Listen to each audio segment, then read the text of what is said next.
దేశం మొత్తం మీదున్న best gold sellers, best designs ఇప్పుడు హైదరాబాద్ లో పాన్ ఇండియా జ్యువెల్ షో.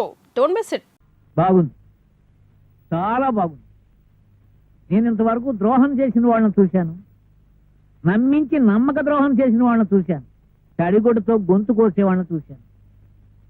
కానీ నేను అబద్ధాల కోరిని, నా బ్రతికే అబద్ధం, నా వృత్తే అబద్ధం. ఈ క్షణం వరకు మీకు నాకు మధ్య జరిగిన సంభాషణలు అన్నీ అబద్ధాలే. ఇక నుంచి నేను నిజంలో బ్రతకబోతున్నాను, ఒక మంచి పని చేయబోతున్నాను. నాకు మీ సహాయం కావాలని అడిగిన వాడిని నేను ఒక్కనే చూసానయ్యా. నువ్వు మనిషి అనుకోవాలో, రాక్షసుడు అనుకోవాలో, మంచివాడు అనుకోవాలో, వంచకుడు అనుకోవాలో అని నాకు అర్థం కావడం. మీరేమనుకున్నారు? స్వప్న విషయంలో మాత్రం నేను మనిషిని, నిజంగా మనసు ఇచ్చిన వాడిని. నిజం. ఇప్పుడు నీకు ఈ పరిస్థితి వచ్చింది కాబట్టి, ఆ పిల్ల నీ జీవితంలోకి వచ్చింది కాబట్టి ఈ నిజం బయటకు వచ్చింది. లేకపోతే నా బిడ్డ బ్రతుకు అబద్ధంలో మునిగిపోయేదేగా. నేను అబద్ధం కావచ్చు, నా మాటల అబద్ధం కావచ్చు, నా పనుల అబద్ధం కావచ్చు, నేను మీ అమ్మాయిని ప్రేమించిన విధానం అబద్ధం కావచ్చు, కానీ నా ప్రేమ మాత్రం అబద్ధం కాదు. నా ప్రేమ అబద్ధమైనా నేను మిమ్మల్ని మోసగించాలనుకున్నా ఈ రోజు నాకు నేను కావచ్చు మీ ముందు దోషిగా నిలబడాల్సిన అవసరం నాకు లేదు. కోర్టు రాస్తూ ఉన్న మీ అమ్మాయిని వదులుకుని కట్టుబడిలో కూడా లేని అమ్మాయిని పెళ్లి చేసుకోవడానికి సిద్ధపడాల్సిన అవసరం అంతకంటే లేదు. చిన్నప్పుడు ఎప్పుడు మా నాన్న చెప్పిన ఒక్క నిజం వల్ల మా అందరి బ్రతుకులు నడివెదిరిపోలయ్యాయి. ఆ రోజు నుంచి జీవితంలో ఎప్పుడూ నిజం చెప్పకూడదు అనుకున్నాను. అంత అబద్ధం ద్వారా జయించాలనుకున్నా, జయించుకున్నాను. చివరికి నా ప్రేమను కూడా అబద్ధంతో జయించాను. కానీ కానీ ఆ మనసుని అబద్ధంతో జయించలేదు. నా అబద్ధం వల్ల ఇప్పుడు ఆ అమ్మాయి జీవితం నాశనం అయిపోయింది.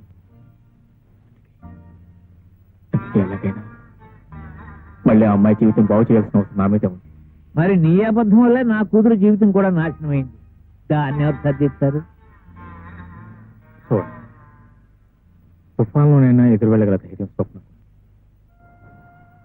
కానీ చిన్న గాలి దుమారానికి కూడా ఆ పిల్ల తట్టుకోలేదు.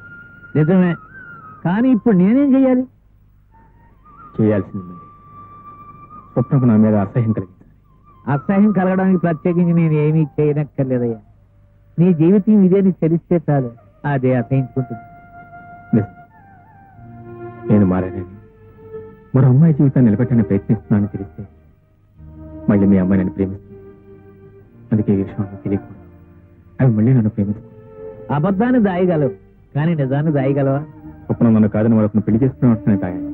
ఇంత జరిగాక స్వప్నకి పెళ్లి చేసుకో. పెళ్లి చేసుకున్నాను, నేను చేస్తాను. దానికి మీరు సహకరించాలి.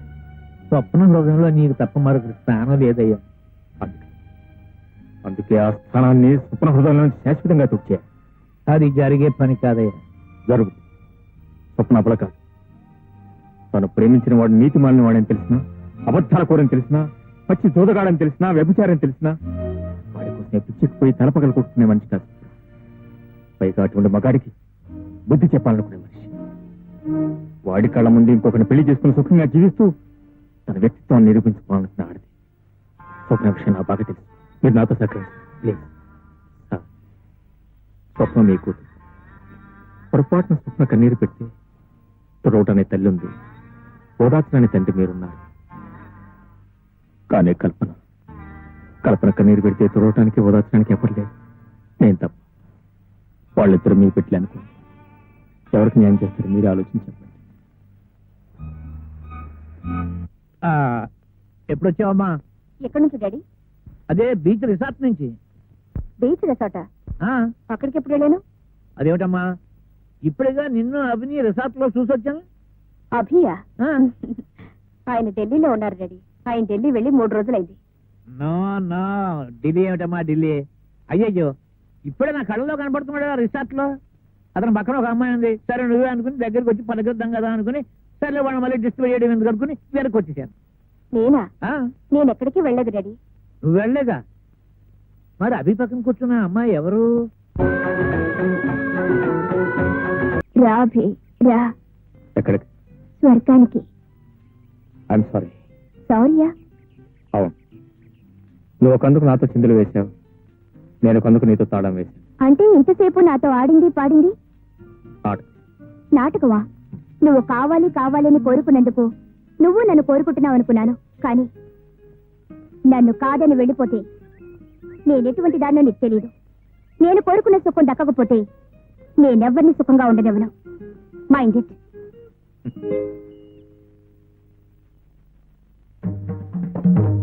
నేను నమ్మలేనమ్మా. అవి నీకు అన్యాయం చేసి మరొక అమ్మాయితో తిరుగుతున్నాడంటే నేను నమ్మలేకపోతున్నానమ్మా. ఆ అమ్మాయి ఎవరో కాదు రెడీ. మన ఇంటికి విడాకులు ఇప్పించమని వచ్చింది చూడు. ఆ?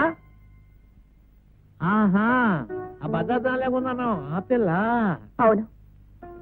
ఆహా, ఈవిడ కేసు నువ్వు ఒప్పుకోలేదంటే అతని దగ్గరికి వెళ్ళి ఈ విధంగా బరిదిగించింది అన్నమాట. అవతల అది బరి తెగించి వస్తే మాత్రం యువతల ఇతనికి ఉండాలిగా సిగ్గు. అవతల ఒక అమ్మాయి ప్రేమిస్తుందని, ఆశలన్నీ తన మీదే పెట్టుకుందని. తొందరపడి నువ్వు నిర్ణయానికి రాకమ్మా. అన్ని విషయాలు నేను తెలుసుకుంటాను. అక్కర్లేదు, నా కళ్ళతో నేనే చూశాను. ఇక నువ్వేమీ తెలుసుకోనక్కర్లేదు. నమస్కారం సార్. ఎవరయ్యా? ఏదైనా పనిపించండి సార్. నా దగ్గర పని లేదు, ఏం లేదు పోయా. అసలే గొడవల్లో ఉన్నాను నేను. ఆగోయ్, ఆగు, ఆగు, ఆగు, ఆగు, ఆగు. అవును, నేను ఎక్కడో చూసినట్టున్నాను. ఆ అభిమన్యం తోట. అవును సార్. అక్కడి నుంచి నువ్వు ఇక్కడికి పనికి రావడం ఏమిటయ్యా? సుప్రీంకోర్టు లాయరు, నువ్వు అతనికి కావాల్సిన వాడివి, కావాల్సినంత ఆదాయం నీకు. సుప్రీం కోర్టా టెన్నిస్ కోర్టా? ఆయన లారేటండి బాబు, డబ్బులు తీసుకుని అబద్ధ సాక్ష్యాలు చెప్తుంటాడు. ఏమిటయ్యా నువ్వు చెప్పేది? అబద్ధం సాక్ష్యాలు చెబుతాడా? నా మాట అబద్ధం అయితే కోర్టులో ఎంక్వైరీ చేయండి సార్. అబద్ధ సాక్ష్యాలతో ఊరుకుంటే పర్వాలేదండి. ఈ మధ్య ఒక వెధ పని కూడా చేశాడు. సరే, నువ్వేం చెప్పక్కర్లేదు, వెళ్ళి ఇక్కడి నుంచి. అతన్ని చెప్పనే డాడీ. ఏముందండి, పెళ్లి చెడగొట్టమని పెళ్లి కొడుకు తండ్రి 10,000 రూపాయలు ఇస్తే ఆ డబ్బులు తీసుకుని ఆ పిల్లకి తనకి సంబంధం ఉందని కోర్టులో అబద్ధపు సాక్ష్యం చెప్పి ఆ పిల్ల బతుకు నాశనం చేశాడండి.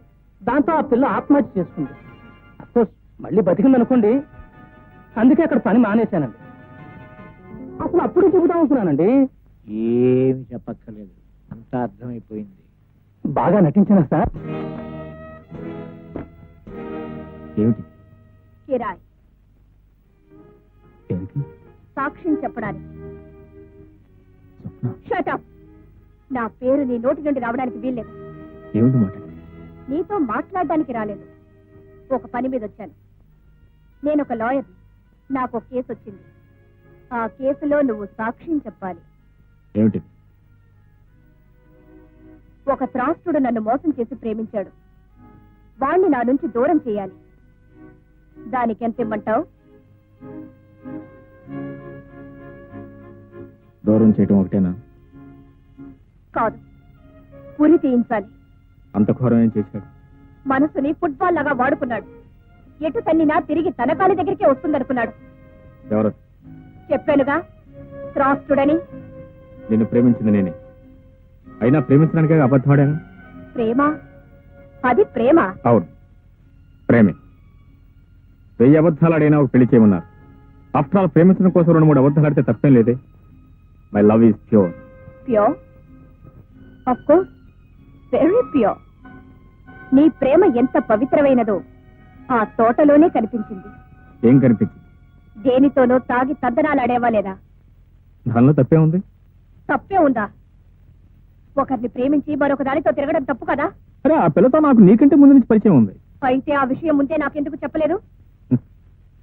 చూడు స్వప్న, నాకు మరో ఆడదంతా పరిచయం ఉందని ఏ మగాడని చెప్తే ఏ ఆడ సహిస్తుంది చెప్పు? అంటే మోసం చేశావన్నమాట. నా, నేను నిన్ను మోసం చేయలేదు. నేను నిన్ను మనస్ఫూర్తిగా ప్రేమిస్తున్నాను. మరి ఆ అమ్మాయి? ఆ అమ్మాయి after all just girlfriend. ఓ, గర్ల్ ఫ్రెండ్. మరి నేను?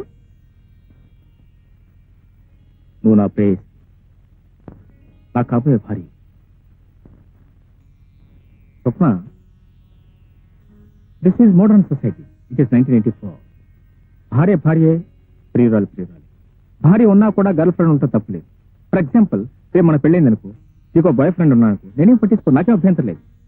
ఓహో, అంత గొప్ప సంస్కారమా నాయనా నీది? ఇంత గొప్ప సంస్కారం ఉన్న మనిషిని ఈ ప్రపంచంలో నేనెక్కడా చూడలేదు. అంత గొప్ప సంస్కారవంతుడు నాకు ప్రేమికుడుగా దొరికినందుకు నా జన్మ ధన్యమైపోయింది. ఒక 10,000 రూపాయల కోసం ఒక ఆడదాని జీవితం నాశనం చేసేవే, అది కూడా సంస్కారమేనా? ఆ అమ్మాయి కూడా గర్ల్ ఫ్రెండా? నా, అది నా వృత్తి. ఓహో, వృత్తి పేరు మీద గొంతులు కూడా కోస్తావన్నమాట. స్వప్న, అది నీకు సంబంధించిన విషయం కాదు. నువ్వు నేను మాట్లాడుకోవాల్సింది మన ప్రేమల గురించి, మన పెళ్లిని గురించి. మిగతా విషయాల గురించి మాట్లాడే హక్కు నీకు లేదు. ఆడది మగవాడి మనసులోకి ప్రవేశించాలి తప్ప అతని వ్యవహారాలకు కాదు, అతని వ్యాపారాలకు కాదు. అయినా మగవాడు నిలదీసి అడిగే ఆడదంటే నాకు పరమస్తాయి. మరి నీకు ఇన్ని పట్టింపులున్నాయని ముందే నాకెందుకు చెప్పలేదు? నువ్వు అడిగుంటే నేను చెప్పుండేవాడిని. నీ మనస్తత్వం నాకు ముందే తెలుసుంటే నేను అసలు ప్రేమించి ఉండేవాడినే కాదు.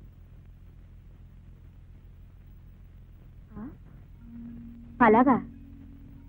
ఇప్పుడొచ్చిన నష్టం ఏమీ లేదు. ప్రేమించడం మానే. నేను నిన్ను మర్చిపోయాను, నువ్వు నన్ను మర్చిపో అని చెప్పడానికి ఇంత దూరం వచ్చాను. హ. ఇలాంటి కబుర్లు చాలా మంది చెప్తారు. కానీ ఇళ్ళకెళ్ళి మంచం ఎప్పటి వెక్కి వెక్కి ఏడుస్తుంది. మళ్ళీ టెలిఫోన్ చేసి హలో డార్లింగ్, ఎక్కడున్నావు, ఏం చేస్తున్నావు, ఎలా ఉన్నావు నాకు వివరిస్తాను. చూడు, నువ్వు నన్ను మర్చిపోవటం తేలిక కాదు. మనం గడిపిన క్షణాలు అలాంటి, ఆ రోజులు అలాంటి. You can never forget. ఏ క్షణంలో అమ్మాయితో నిన్ను చూశాను, ఆ క్షణంలోనే నేను నిన్ను మర్చిపోయాను. చూడు స్వప్న, మొదటి చూపు, మొదటి ప్రేమ అంత తేలిగ్గా మర్చిపోయేవి కావు. నేను బ్రతికుండగా నువ్వు నన్ను మర్చిపోవటం జరిగే పని కాదు. ఆ భ్రమలో ఉంటావని హెచ్చరించడానికి వచ్చాను. నేను ఆడదాన్ని, జరిగిన దానికి మంచం మీద పడి వెక్కి వెక్కి ఏడ్చే ఆడదాన్ని కాదు. పిచ్చెక్కి ఆత్మహత్య చేసుకునే ఆడదాన్ని కాదు. This is Swapna. Mister Abhimanyu, ఇవి భారతం నాటి రోజులు కావు. This is modern times 1984. నీ కళ్ళ ముందే నిన్ను మర్చిపోగలను, మరొకరిని హాయిగా పెళ్లి చేసుకోగలను. Good bye.